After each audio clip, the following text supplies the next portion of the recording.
Und ich bin heute durch Köln gezogen und habe mir zur Aufgabe gemacht, ich will die Menschen finden, die heute den Weltvegetariertag feiern.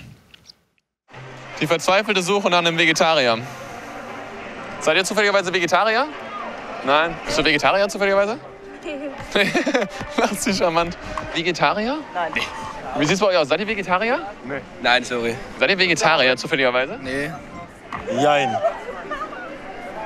Was heißt das? Bist du Flexitarier? Ja. Okay, warum?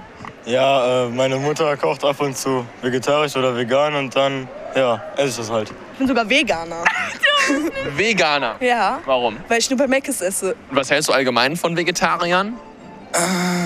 Keine Ahnung. Die essen den Salat weg, dann sterben die Kühe davon. Wussten Sie, dass Fleischesser eher dazu neigen, inkontinent zu werden? Mag ich nichts von. Wovon mögen Sie jetzt nichts? Da mag ich nichts von der Inkontinenz. Ich esse mein Leben lang Fleisch und bin 72.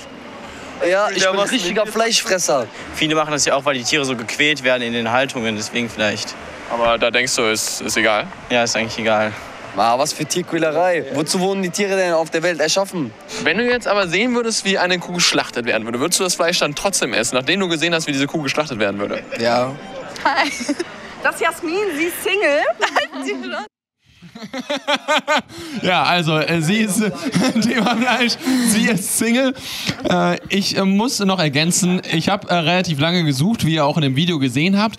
Und irgendwann, als ich eigentlich schon die Suche aufgegeben habe und dachte, ich finde jetzt mal auf kurzhand keinen Vegetarier, da kam plötzlich doch noch jemand um die Ecke.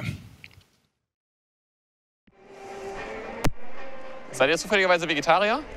Echt? Okay. Wir haben verzweifelt gesucht nach Vegetariern. Warum bist du Vegetarier?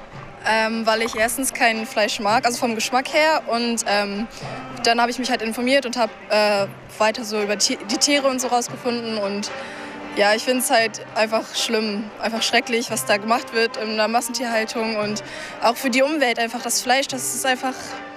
Nein. Ja, also das Thema auf jeden Fall sehr interessant. Ich habe da nochmal nachgehakt und es war tatsächlich so, als sie umgestellt hat, hat sie Probleme bekommen, weil ihr Eisenhaushalt zu gering war und sie musste dann mit Tabletten ergänzen. Irgendwann konnte sie Tabletten abnehmen.